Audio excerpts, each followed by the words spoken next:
शिवोहम।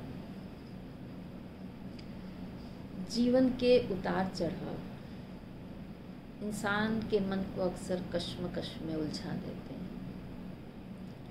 और इस कश्मकश से बाहर निकलने के लिए इंसान अक्सर ही प्रयास करता रहता है।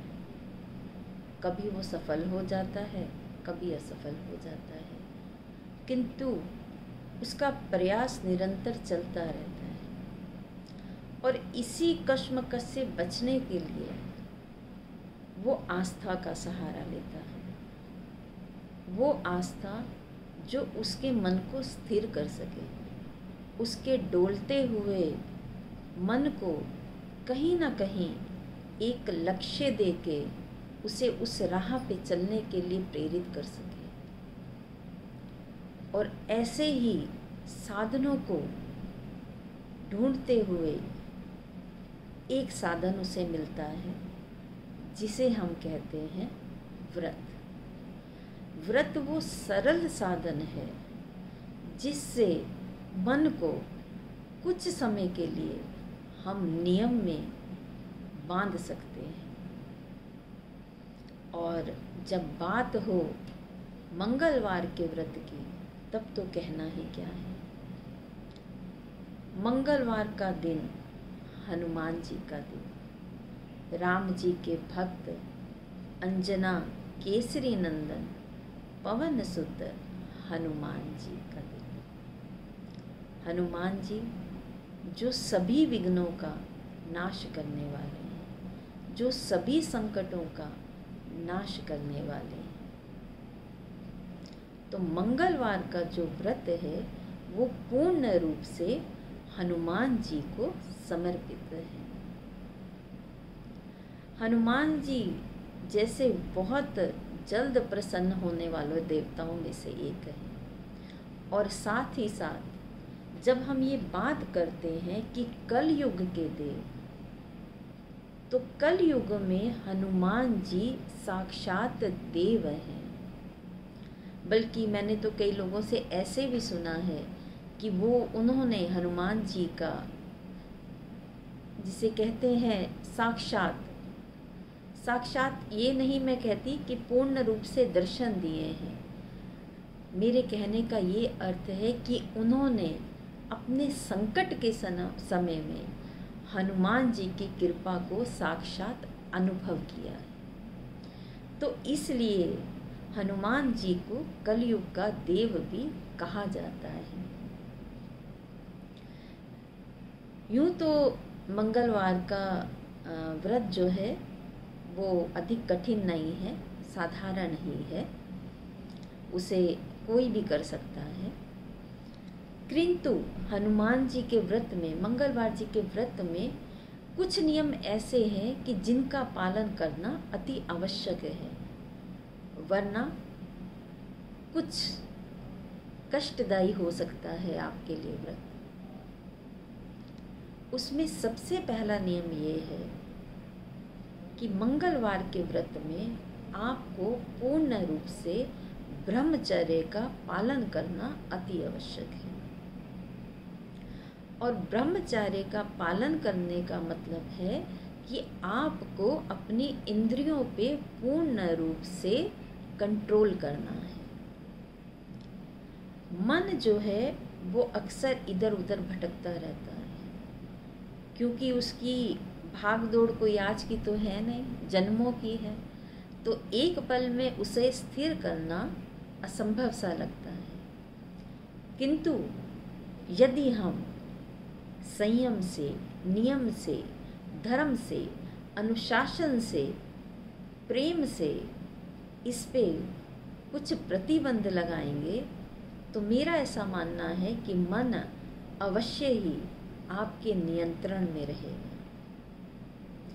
तो सबसे पहला तो ये हुआ कि इंद्रियों का संयम जो है वो बहुत आवश्यक है हनुमान जी के व्रत में।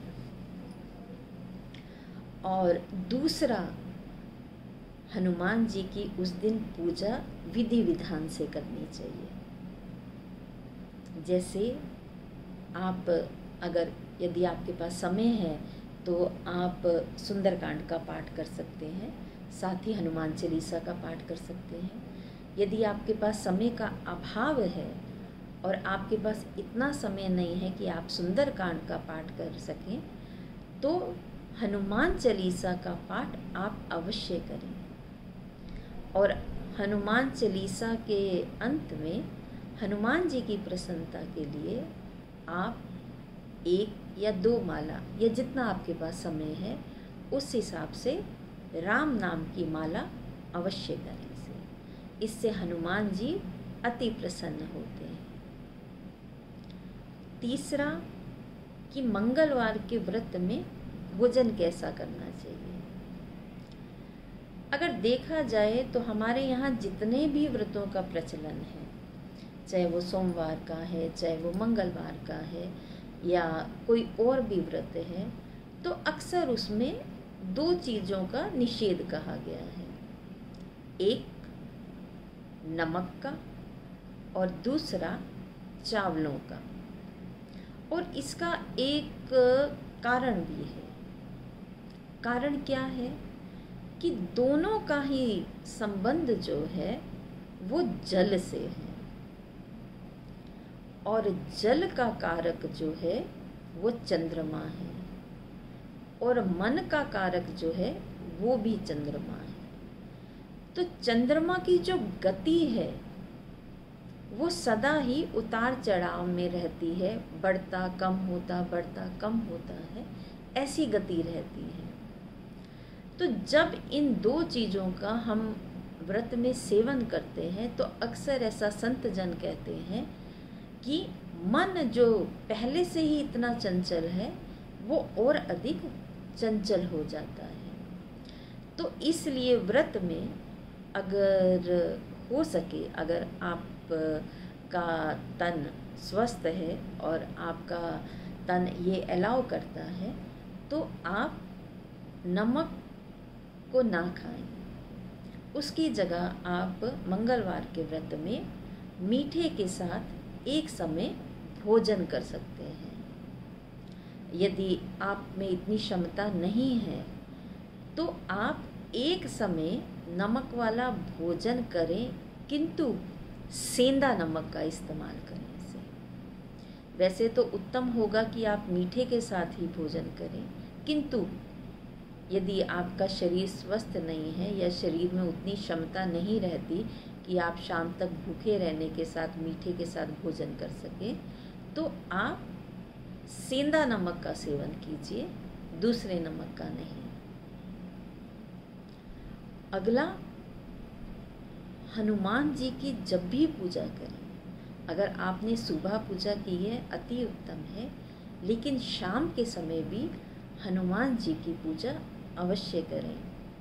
भले ही वो आरती के रूप में हो, भले ही वो हनुमान चालीसा के रूप में ही हो, भले ही वो राम नाम जप के रूप में हो, आप किसी भी रूप में, लेकिन शाम की संध्या के समय हनुमान जी की पूजा अवश्य करें।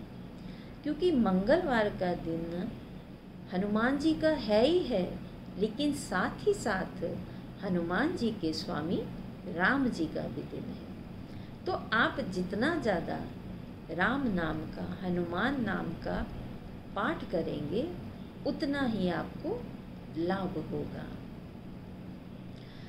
हनुमान जी का व्रत आप जब भी करें तो पहले संकल्प लेना चाहिए कि आप कितने मंगलवार उन व्रतों को करेंगे। 5, 7, 9, 11, 21 या ज़्यादा से ज़्यादा आप 43 दिनों का संकल्प ले सकते हैं मंगलवार के व्रत का। क्योंकि जब कई लोग अक्सर मुझे मिलते हैं कि हम तो सालों से व्रत कर रहे हैं, तो मैं अक्सर उनसे पूछती हूँ आपने उद्यापन किया कभी बीच में?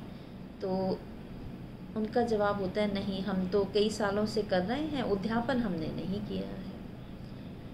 तो देखिए इसमें क्या होता है कि जब बहुत लंबा समय बीत जाता है और उद्यापन आप नहीं करते हैं, तो वो कहीं ना कहीं आपके लिए भार हो जाता है।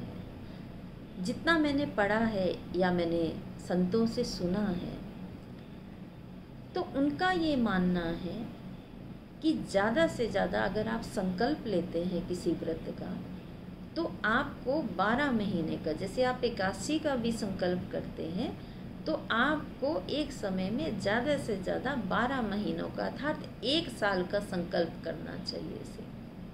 उसके बाद आप एक बारी मोक्ष अवश्य करें, उसके बाद भले ही आप उसे दोबारा शुरू कर दें, उसमें कोई हर्ज नहीं है, लेकिन उद्यापन करना आवश्यक हो जाता है। उद्यापन करने से देव जो हैं वो प्रसन्न हो जाते हैं। तो उद्यापन में जब आप हनुमान जी का व्रत करें, जैसे भले ही आपने 5 दिन का, 7 दिन का, 9 दिन का, 11, 21 का किया या 43 दिन का किया है, तो आप एक बारी उसका उद्यापन करें।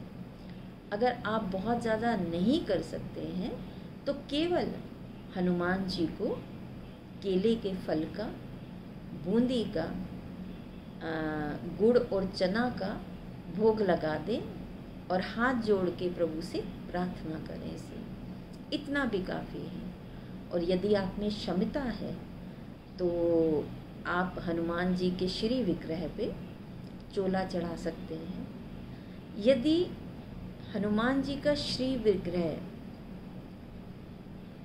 पत्थर की से बना हुआ मूर्त रूप में है, तो आप उस पे कपड़े से सिला हुआ चोला चढ़ा सकते हैं। पंडित जी को आप दीजिए या आपके साथी को या पुत्र को आप दे सकते हैं, वो हनुमान जी को चढ़ाएं अगर बहनें कर रही हैं व्रत तो।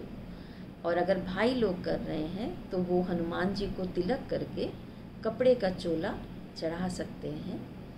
और यदि सिंदूरी हनुमान जी हैं तो आप उन्हें सिंदूर, चमेली के तेल में घुला हुआ और साथ ही चांदी के वर्क से उनका चोला चढ़ा सकते हैं, अर्थात उनका लेपन कर सकते हैं। और फिर उन्हें आप केले फल का और चना गुड़ का, बूंदी का भोग लगा सकते हैं। और हाथ जोड़ के आप उनसे प्रार्थना कीजिए कि मैंने श्रद्धा भाव से आपका व्रत किया है, जाने अनजाने में यदि मुझसे कोई भी त्रुटि हो गई हो तो आप उसके लिए मुझे क्षमा करें। और उसके बाद आप चाहें तो पाठ कर सकते हैं, आरती कर सकते हैं, जैसा आपको विधान समझ आए या जितना आपके पास क्षमता हो और जितना आप कर सकते हो समर्थ अनुसार उतना कीजिए। अगर हो सके तो ब्राह्मण को भोजन कराइए, और यदि नहीं हो सकता है तो किसी गरीब को भी आप भोजन करा सकते हैं। मंगलवार के व्रत से मंगल ग्रह, यदि किसी का मंगल ग्रह बिगड़ा हुआ है तो उसको शांत करने में भी बहुत सहायता मिलती है। उस दिन यदि आप अपने हाथ से कुछ दान करें तो उससे भी मंगल ग्रह की शांति होती है। लेकिन याद रखें, जो दान आपको करना है तो कोशिश करिए कि जो मजदूर लोग हैं आप उनको दान करिए। जैसे जब कहीं मकान बन रहा होता है, वहाँ लेबर काम करती है, आप उनको दान कीजिए तो उससे आपको अति उत्तम फल मिलेगा। जैसे आप गेहूं का दान कर सकते हैं, लाल मसूर का दान कर सकते हैं, ऐसे लाल कंबल का दान कर सकते हैं। तो ये सब जो बातें हैं वो आपको अच्छा फल प्रदान करने में सहायक होती हैं। और कहीं ना कहीं जब बिगड़े हुए ग्रह नियंत्रण में, संयम में आ जाते हैं तो आपके कई बिगड़े हुए काम भी संवर जाते हैं। तो हनुमान जी की पूजा और सेवा सबके लिए ही अति उत्तम है और अच्छा फल देने वाले हैं। किंतु माताओं को एक बात का खास ध्यान रखना चाहिए कि जब आप हनुमान जी के आगे हाथ जोड़ते हैं तो राम नाम लेते हुए हनुमान जी को हाथ जोड़ के ही प्रणाम करें। शीश झुका के माताएं प्रणाम नहीं करती हैं, क्योंकि हनुमान जी के लिए हर स्त्री उनकी माता है और माता पुत्र को प्रणाम करे ये शायद हनुमान जी का स्वभाव नहीं है। तो इस तरह से आप मंगलवार के व्रत को पूर्ण करके हनुमान जी की कृपा प्राप्त कर सकते हैं। ऐसे ही कुछ लोग, हालांकि मैंने बहुत कम सुना है कि लोग बुधवार का व्रत करते हैं, लेकिन कई लोग करते हैं इसे। तो बुधवार के दिन गणेश जी की पूजा की जाती है। गणेश जी को लड्डुओं का भोग लगाया जाता है और उन पे सफ़ेद कपड़ा चढ़ाया जाता है। इससे आप गणेश जी की कृपा को प्राप्त कर सकते हैं। अक्सर सभी व्रतों में नियम एक जैसे होते हैं, जैसा मैंने अभी कहा कि नमक का निषेध होता है, लेकिन फिर भी संत ये बात कहते हैं कि जैसे आप में क्षमता हो आपको उसी हिसाब से ही कार्य करना चाहिए। अगर एक दिन व्रत रख के और आप 4 दिन प्रभु की पूजा ना कर सको बिना भोजन किए, तो उससे उत्तम है कि आप भोजन करके सब दिन प्रभु का भजन कर सको। ये सबसे उत्तम और सरल उपाय है प्रभु की सेवा का। शिवो